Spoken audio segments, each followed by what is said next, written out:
Hello, magandang gabi, magandang araw sa inyong lahat, mga kabukid, no? Kaninang umaga, nakapag-live po tayo na kung saan kakaiba po nangyari dito sa Davao, lalo na sa harap ng QJC, dahil mayroong kapulisan kung saan first time na nangyari na nagkaroon ng police visibility sa harap mismo. So medyo natakot po kaninang umaga yung mga nasa QJC dahil at the same time nagising po tayo dahil malapit naman yung bahay natin, so napablog natin. Then kaninang umaga at ito'y napabalita na sa SMNI. So ayun, i-play natin yung video guys. So then meron tayong mayroon tayong magre-reaction video po tayo sa gabing ito guys. So panoorin natin yung balita kaninang umaga. Pulis sa harap ng KOJC compound sa Davao City, questionable. At bukod sa nakatakip na plate number sa harap ng mobil, ay hindi nagpapakita o nagpapakilala at hindi sumasagot ang pulis na sakay ng naturang mobil. Si Jean Domingo magbabalita mula sa Davao City.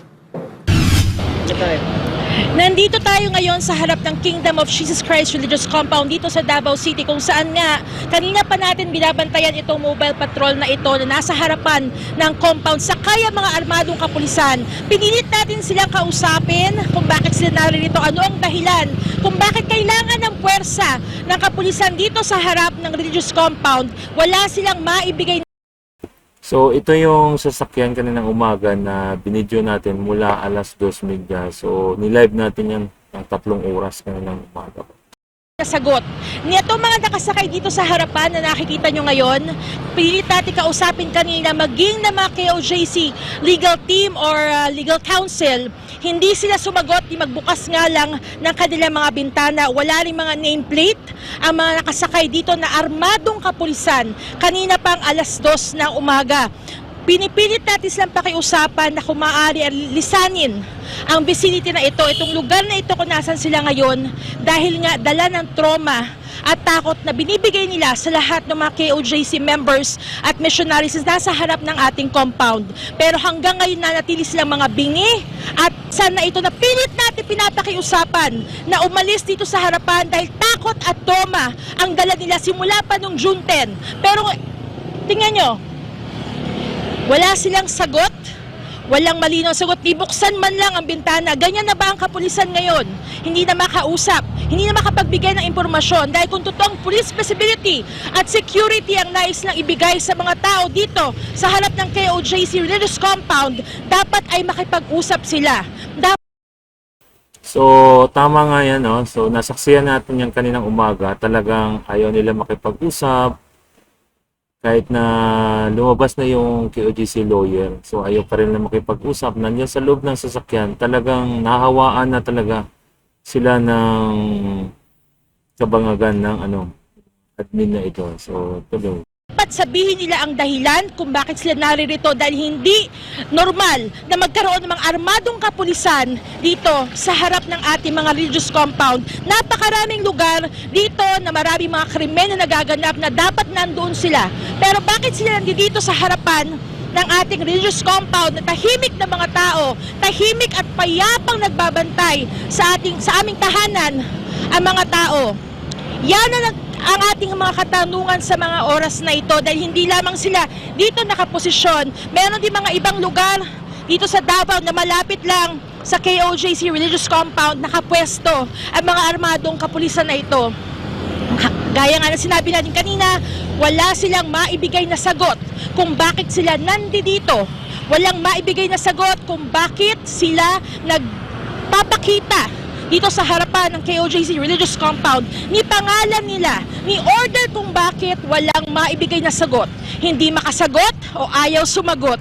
Yan ang ating katanungan dito ngayon sa harap ng KOJC. Mag-aalas 7 na ng umaga pero nandito pa rin sila, hindi natin alam kung ano ang kanilang dahilan. Pero nanatili tayo nagbabantay at may katanungan sa ating mga pag-iisip na seguridad nga ba ang dala ng kapulisang ito na nandito sa ating harapan ngayong umaga. Yan ang pinakahuling ulat mula dito sa Davao City. Ako si Jean Domingo para sa Diyos at sa Pilipinas kong mahal. Ayan, maraming salamat Jean Domingo. Samantala, ito pa, illegal checkpoint signage sa harap po ng Kingdom of Jesus Christ Religious Compound sa Davao City, napilitang alisin matapos sitahin. Narito ang balita, uling magbabalik si Jean Domingo para sa balita. Ayaw ninyo kalinte na kamo nga naa diya sa gobyerno, mga public servant mo. Ang ginapakaon ninyo sa inyong pamilya, gika na sa tax sa mga tao. Wala mo'y sweldo din ha kung dili tungod sa mga tao sa Pilipinas. Mabitaw, gitawag mo nga public servant. Bakit po checkpoint and walang hinihintong sasakyan? Diyan lang sila. Bakit ano pong nangyari? Ha? Ano pong nangyari? Ano po nangyari? We're asking why. Why all of a sudden? Ganito na lang ang sagot ko sa inyo, ma'am. I will answer you limited lang kasi yon lang ang sinabi sa akin eh. Bakit po? Police visibility and tawag nito, police visibility, provide kami ng security sa lahat. Tanong, police visibility ba talaga yung ginagawa nila o nagsusurveillance pa rin? Diba? Security sa lahat? Bakit po nyo kinukunan yung mga Sino? lumalabas na sasakyan sa compound namin? Sinong nagkuha ko? I'm not saying that it's you. Hindi ko alam. Yung mga tauhan nyo. Hindi ko alam, ma'am. Checkpoint na naging police visibility dahil nasita. Iyan ang naging kaganapan sa harap ng Kingdom of Jesus Christ Religious Compound sa Davao City na bahagi ng patuloy na pagdala ng takot at pagsupli sa karapatang pagtao ng mga mismong dapat na nangunguna sa pagbibigay proteksyon sa taong bayan. Yan, sasagot lang yan ng mga nasa higher up. Sino pong higher up? Una, yung force commander ko, sabi niya sa akin, mag-provide kayo ng security doon. Area Saan po? security. Dito lang, sir? Yes, ma'am. Sa KOJC? Hindi. Dito lang sabi niya. Dito? Walang siyang sinabi na KOGC. Sabi niya, doon ka, pumesto, ganun. Dahil, Pwesto mo yung mga tao. saan ba po kayo iba nakapwesto or dito lang po sa ano namin? Tsaka bakit parang may barracks na po dito? Kasi sir, Hindi ganito, the reason why I'm asking. So, ang ganda ng ginagawa ng SMNI, no? Ini-interview yung mga nandyan sa harap nila. So, yan lang talaga kasi yung parang sandata nila para maibulgar yung mga gawain ng mga pulis na hindi na tama, hindi na rin sumusunod sa batas. Kahit na sila ay mga pulis, pero hindi sumusunod sa batas. Ang sabi nga nila, sumunod sa batas, pero sila mismo ang lumalabag sa batas. O, di ba? Sir, kasi, di ba, June 10, alam niyo na po yung nangyari dito. Kasama po ba kayo sa pumunta dito ng June 10? Hindi. Hindi. Naku, sir. Hindi po kayo kasama, sir? Sige daw, tanungin natin ulit. Hindi niyo po alam na nangyari dito. Yan, sir. So, ayun, alam niya, pero hindi daw siya kasama. So, balikan natin yung June 10. Ang alam ko, kasama siya. Isa siya sa mga team leader ng mga nagbabarikade dito. Panoorin natin. Ayan. O, di ba? Ayan, o. Kita niyo yan, nagtutulak. Siya yun. Si Sir yun. O, play. Ayan, o. Ito po, makikita niyo po itong video sa live ko nung last June 10. Dahil nandito po tayo that time. So, ayan o, nagtutulak sa mga tauhan niya. Siya yun. So, ayan. O, di ba? Sige, hanapin natin mamaya yung talagang nakaharap. Ayan, siya yun o. Talagang naglalaway talaga sila sa mga, alam nyo na, pabuya. Di ba? O, ayan. Tingnan nyo siya. Yan o. Tingnan nyo mamaya. Gagalit yan eh. Dahil binibidyo niya yan o. O, ayan. O, sige. I-switch natin ha. O, ayan. Sino yan? Sir, hindi po kayo pumunta, sir. Ang alam ko, kayo po ang team leader ng mga barricade na group niyo po. Ayan o. O, talagang makikita mo yung mga police ngayon, mga kababayan, sinungaling na. Dahil nahawaan na talaga sa kabangagan ng mga administrasyong ito. So, ayan, ginagawa ng lahat magsinungaling nag-checkpoint na walang order, hindi pa talagang nakakalito na talaga sila yung mga pinagagawa nila guys, lalo na ginagawa nila sa QJC. So sa atin, nandito tayo para ibulgar, ibuking, at ilabas yung kung ano yung katotohanan. Di ba? Simpleng tanong lang yan ha. Hindi daw siya sumali yung Junten. Pero mayroon tayong ebidensya. Ayan. Oh. Play pa natin. Ayan. Sino yan? Oh, di ba? Balik natin. Balik. Oh, balik natin. Wait ka lang, sir. Balik ka natin.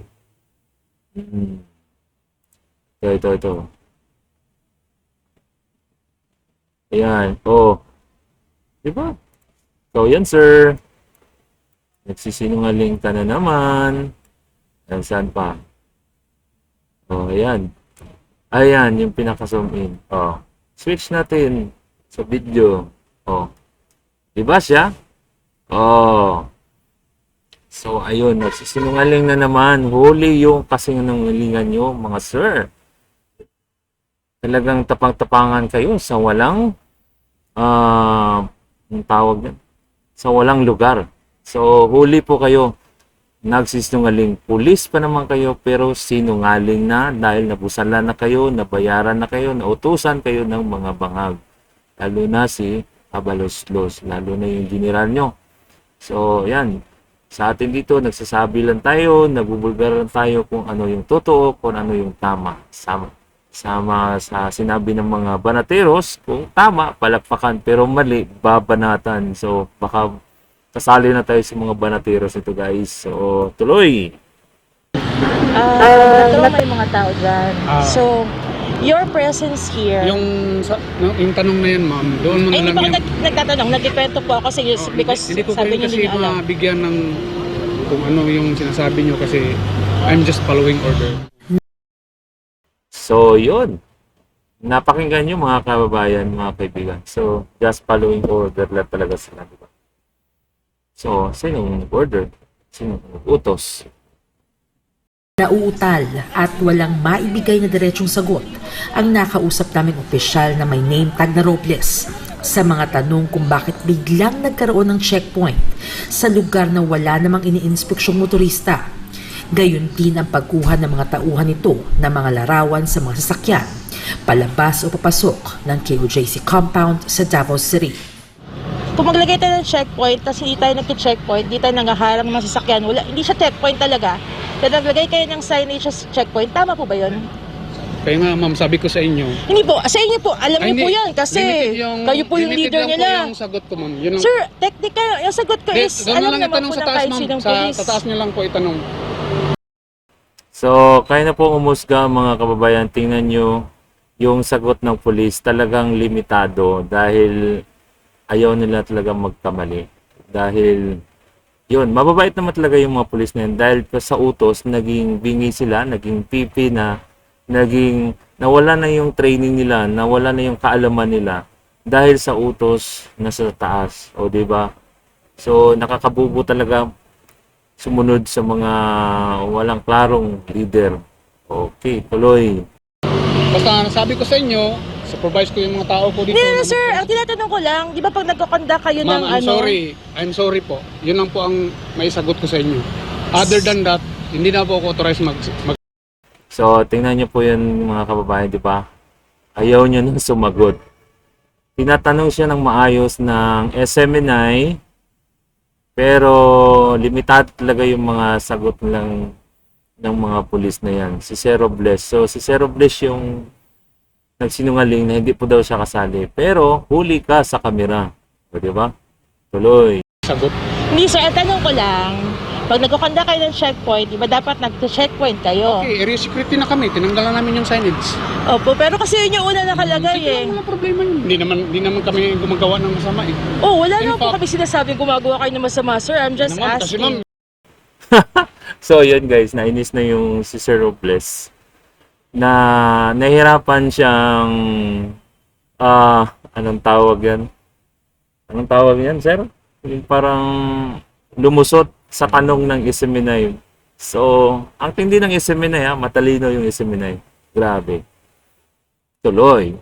Kinwestiyon din ng KOJC ang opisyal na nakalagay sa checkpoint signage na relieve na o hindi na nakadestino sa Davao City. Why checkpoint, sir? Tapos si Major Louie, station commander, di ba po ano na yan? Wala na po siya. Bakit po yan yung nakalagay? So ayun na naman. Tingnan nyo yung ginamit mag-checkpoint. Relieve na tapos yung pa rin nilagay. Tingnan nyo guys kung ano ang isasagot ng pulis na ito. Kaya nga po ma'am, ang sabi ko sa inyo, limited lang po yung sagot ko sa inyo. Ang tanong, bang relieve na yung commander nila? Ang sagot niya, limited lang yung sagot niya. Forbidden life. So nakakabubo na talaga mga kaibigan, mga kababayan. Hanggang doon lang sa I was given an instruction by my commanding officer na mag-conduct ng kuwan doon. So medyo may area security. medyo may irregularity, di ba sir? Kasi wala na si... Pwede naman palitan. Uy, pwedeng palitan. Pwede na. So, grabe naman yan. Pwede palitan? Grabe, pwede palitan. So, dahil nahuli sila, pwede nila palitan. So, ayun. Tuloy. Grabe na to. Kami napansin, nandiyan lang po yan. Di ba po? And then checkpoint. Hindi kasi, sa buhangin kasi yan eh. Ito kasi sa amin nasira. Relief na po yata si sir, di ba? Ito sa amin nasira. So, ayun, nahuli na naman ang kasinungalingan nila. Grabe. Guys, makikita nyo sa video ito, patong-patong na ang kasinungalingan na ginagawa ng mga kapulisan ngayon. So, kayo na po humusga, mag-aasa pa ba tayo sa mga pulis? Actually, mag-aasa pa rin tayo dahil sila yung talaga yung ano natin. Pero, ito yung mga pulis na ito, kaduda-dudan talaga yung mga ginagawa nila. Dahil ba sa pabuya natin milyon, sinusugal nila ang kanilang prinsipyo, ang kanilang training, ang kanilang pinag-aralan, ang kanilang wisdom. Naging bubo na sila guys. Tingnan nyo, kahit ganyan sila mga pinag-aralan professional, pero once na ikaw ay nabusalan, napagtakpan, nabayaran, ang sagot mo guys, talagang wala nang klaro. Talagang nautal-utal ka na. Di ba? Iba talaga pag ang katotohanan ang mananaig. Oy mga iho! Ayusin nyo to at palitan yan. Oy mga iho, palitan nyo dahil na-booking na kayo.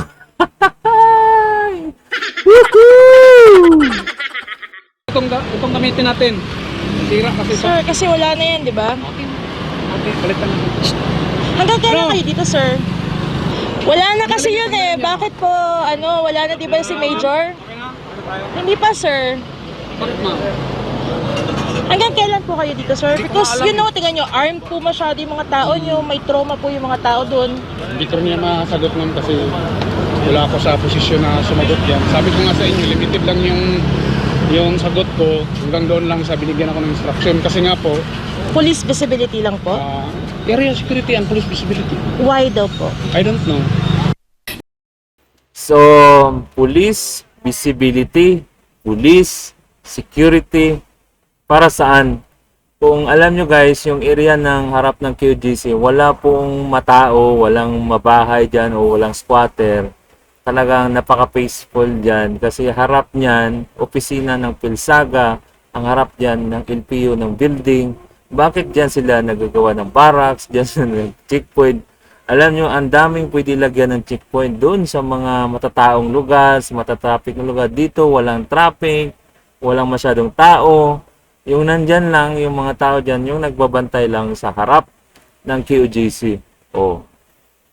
So, ilan ang kasinungalingan? Kung nabilang nyo na guys, nako, talagang hindi mo na maaasahan yung mga ganitong pulis na mga iskalawag. O, di ba? Tuloy. Ito'y maidadagdag na sa mga irregular o questionabling aksyon ng kapulisan, kabilang na ang biglang pagkakaroon ng anti-colorum ordinance, paglalagay ng illegal na CCTV o surveillance cameras na lumalabag sa property rights ng KOJC at mga miyembro.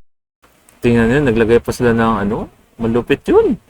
Times 25 na yun. Na, tawag yun? CCTV. Na nakatira mismo sa religious compound. 3-minute response team, pag-iikot ng mga patrol sa mga lugar na malapit lamang sa KOJC Religious Compound. Maging ang pangalan at ranggo ng opisyal ay nakapagtatakang ayaw din itong ibigay at sa opisina pa nila dapat tanungin. Ano, maglagay ng checkpoint lang, sir, tsaka hindi naman po kailangan dito. Problema yun, ma'am. Wala man lang kami Hindi, sir. Okay, ma'am. Hindi siya Yun lang po, problema, yun lang pero po. di ba? Okay, ma'am. Hindi na ako makapag... Sana po may makipagtalo. pakialam kayo sa Hindi mga na po tao ako because makikipagtalo, you're the ma'am. one who's supposed to give us safety and security. Sorry, ma'am. Yes, sir. Sir, your complete name, sir. Thank you. Your complete name, sir. Ano? Complete name. Complete? Yes, sir. Police Major, sir. Ano, sir?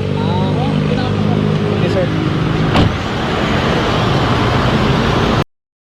So, kung mapapansin nyo dito guys, naduduwag na yung pulis mismo. Napakatapang ng mga pulis, pero this time, naduduwag na talaga. Natatakot tanungin dahil alam nila, sila siguro mismo alam nila yan, hindi tama yung ginagawa nila. Pero dahil sumusunod sila sa orders, so kailangan talaga nila sumunod kasi maawa rin tayo sa kanila dahil mawawalan din sila ng trabaho. Pero, dapat alam nila kung tama o mali sinusunod. Dahil ito, this time, maling-mali po ito guys. Maraming kasinungalingan ang ginagawa nila. So, kayo na pumumusga sa kanilang mga paggagawa, di ba? Maling-mali. Oh. Hindi sila nagche-checkpoint. Pero naglagay ng checkpoint. Mali yung pangalan nilagay, na-relieve na yung commander nila. Tapos mayroon daw sila nasira. Oh. Tinanggal nila yan, yung kanilang checkpoint dyan. So, ang daming kasinungalingan, ginagamit talaga ang pwersa ng kaban ng bayan. So, talaga nakakapagduda na talagang nakakahiya na sila dahil yung pinagagawa nila guys, hindi na talaga tama. So, tuloy!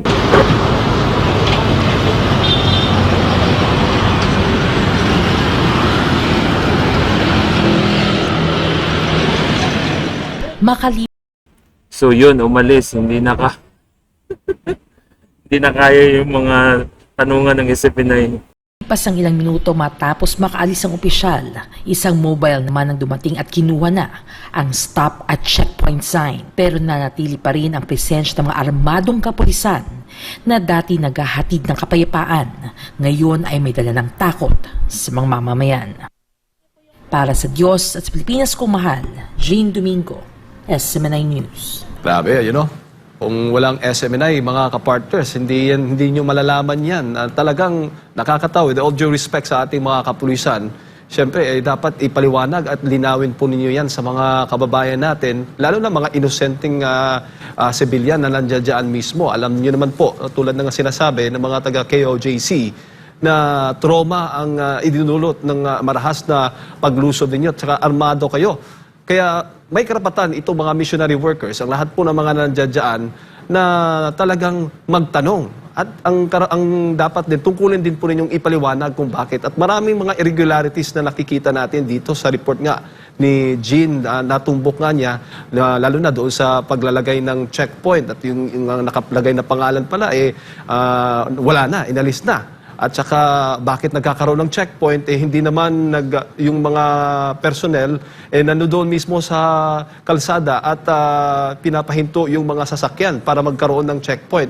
So, iba-iba at saka hindi rin malinaw, hindi pinaliwanag maayos. Kaya yun ang nais ng mga missionary workers kasi yung dinulot kasi nitong June 10, 2024 na pag-atake dyan po sa KOJC compound ay nagdulot ng trauma. Kasi anytime na nakikita nila ang mga kapulisan dyan mismo sa KOJC compound, na feel nila para bang i-intimidate, para bang i-terrorize, o para bang ihaharas. Ganun po ang kanilang nararamdaman ng mga missionary workers. So ano po ba ang solusyon at paano ito tutugunan ng mga nasa otoridad? At siyempre, 5 beses na bate nga sa mga pahayag ng KOJC. This is a fact also na 5 beses kayo nag-serve ng arrest warrant pero wala doon yung mga subjects na hinahanap po ninyo. So, yan po yung katanungan at nababahala sa seguridad ang ating mga kababayan dyan sa Davao City. Lalo na, ito mga missionary workers dyan sa mismong KOJC compound. Dagdag ko lang bago lang si Dr. Michael Bato kasi nasasabing irregular yung mga checkpoints na yun kasi ginagawa lang yan pag may, halimbawa, mayroong mga insidente na pangyayari dyan po sa isang lugar na kailangan talaga ng intense na security. Minsan, malimit yan pag nandyan yung mismong Pangulo, magbigay ng advance party at kung ano-ano pa, na may talagang malaking epekto sa mismong lugar na kailangan mo na dagdagan at sobrahan yung seguridad mo. Wala naman tayong naririnig dyan po sa Davao City at sa Davao area kung bakit kailangan pa na maglaan. At dyan talaga sa paligid ng Kingdom of Jesus Christ religious compound. Kaya hindi mo maiwasan, alam mo naman hindi preskong-presko pa sa isipan ng kamalayan ng mga missionaries at mga kababayan natin, mga members and workers po ng Kingdom of Jesus Christ. Yung nangyari noong June 10 po mga kapartner, kaya hindi natin maiwasan na nandun pa rin yung trauma at laging natitrigger po yung takot every time na makita nila, lalong-lalo na meron daladalang mga mahabang armas, no? Mataas na kalibre ng armas at nakaposisyon sa harap pa. Ano ba ang mismong purpose noon? Nagsasabi sila checkpoint pero wala naman silang hinaharang tinitingnan, chine-check na mga sasakyan. Yan. So, ayun mga kababayan, na tunghayan nyo ang totoong balita na matindi ang pagsisinungaling ng mga pulis sa harap mismo ng QGC. Nahuli na yan ha, patong-patong. So, kayo na pong umusga at huwag niyong kalimutan i-subscribe, i-like at i-share ang video ito. Salamat sa inyong panonood. Magandang gabi sa inyong lahat. God bless all.